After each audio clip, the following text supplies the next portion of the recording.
Welcome back to my channel. If you are new here, my name is Miranda Ray, and when I was 17, almost 18 years old, I left the polygamous cult that I was born in. I'll talk a little bit more about that cult, but before we start talking about the polygamous cult I came from, I just wanted to remind you guys that we have a few of the mugs left, Just Culty Tings mugs. For anyone who's new here, these mugs, all of the profits of these mugs goes towards a Malibu retreat for these women who have come from the FLDS and the Order polygamous groups.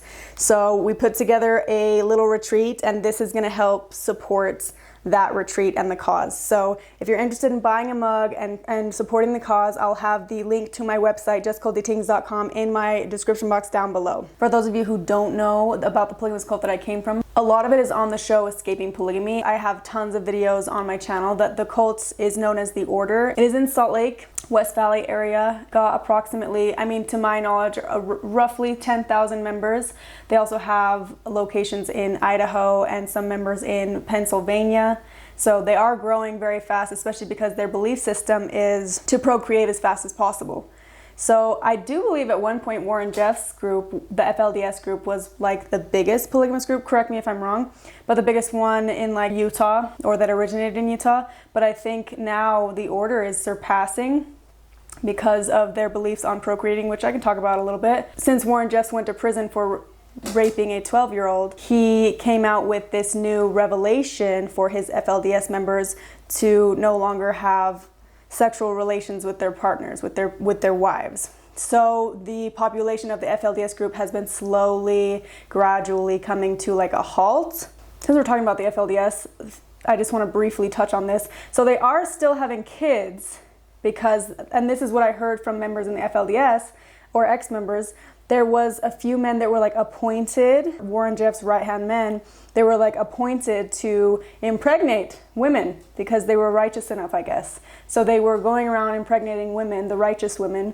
And so there are actually some young kids in the group. And now I'm hearing from someone who recently left the FLDS cult. He told me that there's a new revelation now, and Warren is telling his followers from prison, saying that he wants all of the pictures. Warren wants pictures of all of the young children in the FLDS sent to him in prison. I don't know if it's actually happening. I don't know if that's even legal to be doing. And I also don't know why they're allowing him to communicate to the group from prison. So the polygamous cult that I came from is known as the Order. And they have roughly 10,000 members, and some of them are in Idaho, some of them are in Pennsylvania. They're kind of all over the place right now because the main rule that they have, obviously one is polygamy, but a big part of their belief system is to bring as many souls to the earth as possible. Meaning when you get married, doesn't matter if you're a 15-year-old girl, 16-year-old girl, 17-year-old girl, which is very common that they're that age. When you get married, it is your job as a wife, as a mother of Zion, to bring down as many souls to the earth. Usually it's a baby every year. I even knew of members who were what they called Irish twins because the mother had the child so fast, one after another, that the two children could be the same age for a few months because they had the baby and then 9 months later they have another one. So technically they could be like 1 year old at the same time for like 2 or 3 months. So it was very heavily promoted that they have as many babies as possible to populate the kingdom of God upon the earth. That's why I do believe now the Order is one of the most populated polygamous groups in Utah. And of course there's other groups like the AUB, Apostolic United Brethren group. I did a little podcast episode with Leah. I'm hoping to do more episodes on that to give some more education on the AUB group because I don't know very many people that talk about that. And then there's of course the LeBarons, which I've talked about, and the Blackburns. So if you guys are interested in learning about all of that stuff, definitely follow my channel. This video is not exactly about all the different polygamous cults or necessarily even the Order. It's kind of just my personal experience from being born and raised to the second mother of 3 wives. My dad has 3 wives. The first wife is my mom's full sister, and the third wife is my dad's half sister. So a lot of people don't know this about the Kingston group. I feel like I have to keep explaining the difference between the FLDS and the Kingston group is because a lot of the time when I tell someone that I came from the polygamous cult, they'll ask like, oh, how many moms do you have? And what was it like living in this home full of all of these different wives? And what was it like having to wear the dresses? No. We didn't do any of that. We had separate homes. We didn't wear the dresses. We tried to blend into society. I actually was lied to about who my dad was. And on my birth certificate, I have a different father's name, a fake name as the father's on the father slot of my birth certificate. So even when I was younger, because my mom was not the first wife, we were not allowed to call our dad dad. We called him by his first name, and I didn't even know he was my dad. I asked him if he was my dad because I got to see the first wife's kids calling him dad, but I wasn't allowed to call him dad. So I asked him if he was my dad, and he said no, when I was really young. And they claim that they do that to protect the fathers so that they don't get prosecuted for living polygamy, but I honestly, no one's gotten prosecuted for the longest time. No one has gotten prosecuted. So there was other families that would call their dad's uncle. So David's family, for example, David's the one that went to prison for raping his niece. A lot of his children would call him Uncle David. They knew that he was their dad, but they would call him Uncle David because they understood that they had to protect him at all costs. And I'm sure to some people, they were his uncle, their uncle, because David did marry his half-sisters. So if you marry your half-sister and you have kids with them and you're a kid and your mom is your dad's half-sister and your dad is your mom's half-brother, does that mean your mom is your aunt and your dad is your uncle? So in some cases, Uncle David was a very accurate term. Hey everybody. Eskel has to pop in. I'm trying to change my intro to instead of be whenever, but when I was. Oh, but nice. Maybe I'll take a little break. Cool with the skull. It looks cool, huh? Oh, I love your plans too. Thanks. It's gonna be a cool studio. All right, maybe I'll take a break and then we'll finish filming tomorrow. Bye. Bye. Okay, where do I put the micro? So it is the next day. Actually, it's been like 3 days, and yes, there's still paint stuck in my hair. We're on the other side of the room. If you can tell, I just thought that the other side was getting boring. You guys weren't listening. I saw a few of you falling asleep, so I thought to switch up the scenery, make it more interesting. A lot's happened in the last 3 days since this. I know I said it was going to be into tomorrow, but it ended up being 3 days. I cut my finger. It was actually pretty bad. Like, the flap was open. It was like I was getting lightheaded and sweating, and Cammie had to like hold my hand, literally, to put it all back together. I feel like this outfit is not fitting for the topic that we're talking about. Maybe it is. I don't know. I just feel like I'm, I don't know. Roast me in the comments. In lieu, is that the correct term? In lieu of what's happening tomorrow, Culty Cup of Coffee 36 will be completely about my dad. So I figured let's do another video about my dad. So this is the story. I know we're like halfway through the video and I still haven't told you the story. This is the story about the day that I found out that my dad was sleeping with his sister. Half-sister. I don't know if it makes it much better, but half-sister. It's not as traumatic and juicy as you guys would think it is, you little pervs. I know you clicked on the video because you were wanting to hear a story about how I walked in on it. You're a pervert. Anyway, where do I start? So a lot of you guys already know this. I didn't know who my dad was. So they lied. They lied about who my dad was because my mom was a second wife. I actually thought my grandpa was my dad, so I would call him daddy all the time because my mom would call him dad. I'm not being dramatic. I literally thought that I sliced my finger off. I think I hit a nerve or something because the other fingers are hurting too. You're still here. Anyways, so I'm really young and I have no idea who my dad is.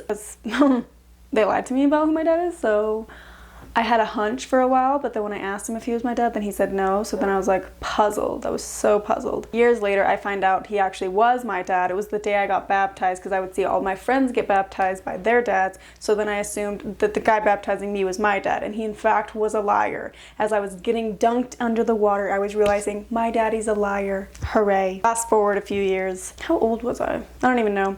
But there's this place, it's called Willard Bay. And a lot of order people will go to this Willard Bay for like family reunions or like birthdays of their dads. And it's like a little lake day. Lake day is a bay a lake? It's a bay. I'm Googling it. Someone's gonna correct me in the comments. Actually, Amanda, a bay is not a lake. You're stupid. Bay versus lake. A bay connects to a larger water body such as an ocean or a lake. So here's what would have happened if I called the bay a lake. Someone in the comments would have been like, actually, Amanda, a bay is not a lake. A bay connects to a larger body of water such as an ocean or a lake. A bay is not a lake.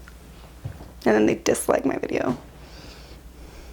I'm gonna start my period. I don't know if you guys can tell. Okay, anyway. I was at Willard Bay. It's a bay, not a lake. I was splashing around like kids do, just splashing. I was splashing around. The first wife and her kids were there. My mom and her kids are there. Hi, Mom, I'm splashing. Oh, you don't care? Okay. She's pregnant, running around. Usually my mom was pregnant growing up because she has 10 damn kids. She spent like half of her life pregnant. Can you imagine? No wonder she hated us so much. She had to spend so much damn time with us literally joined to her for 10 years. So I'm splashing around. There's another family at Willard Bay, and I'm like, who's this family? I was friends with one of the girls because she was my age and she was in my Sunday school classes. So I was like, hi, and we're like splashing together, like talking juicy gossip at 11, 12-year-olds do. I think I was 10 actually.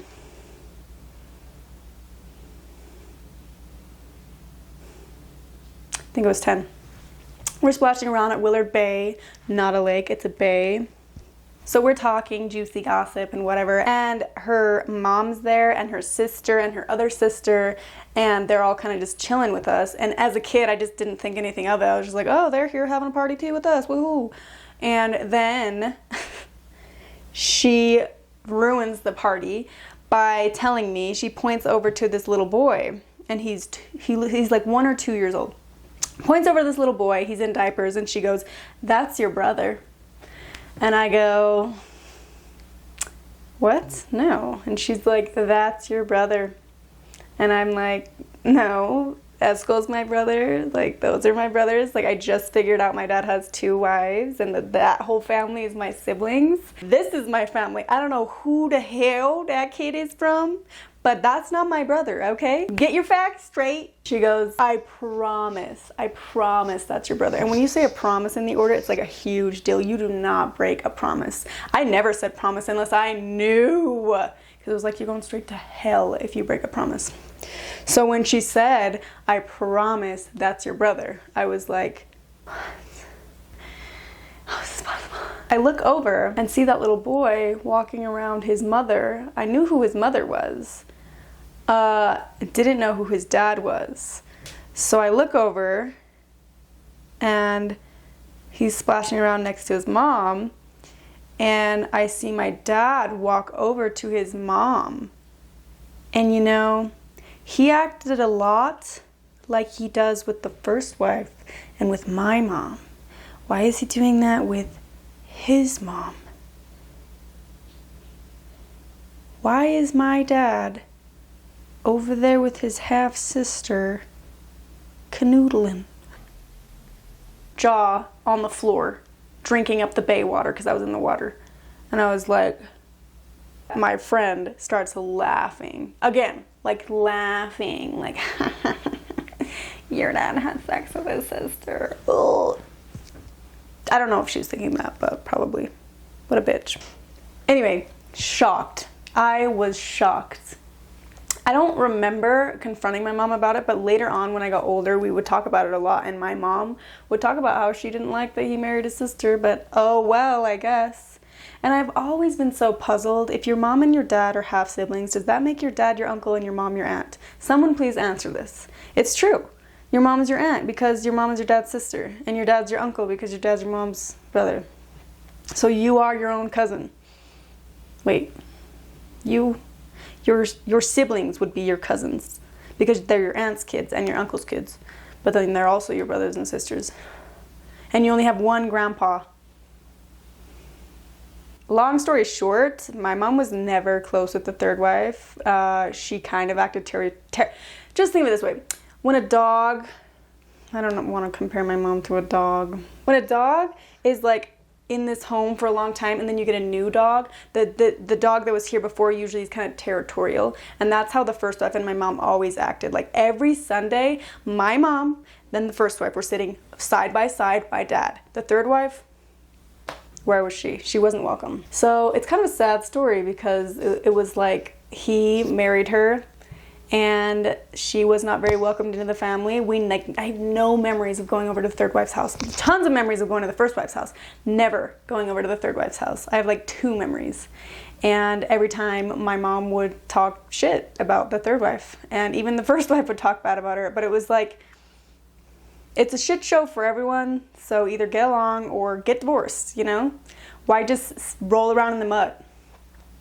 Why not get out of the mud if you hate it so much? Anyway, this took a dark turn. Can we tell a funny story? If I think of one, I'll talk about it on Culty Cup of Coffee tomorrow, which is episode 36. So stay tuned for Sunday Culty Cup of Coffee episode 36, because for those of you who don't know, the cult that I came from, they have a numbering system, and if you're a numbered man, you are awarded this number, and it basically is like your ticket to heaven. So I've been doing Culty Cup of Coffees every Sunday for 36 Sundays. Tomorrow will be the 36th. We haven't missed a single Sunday, and 36 just so happens to be my dad's number.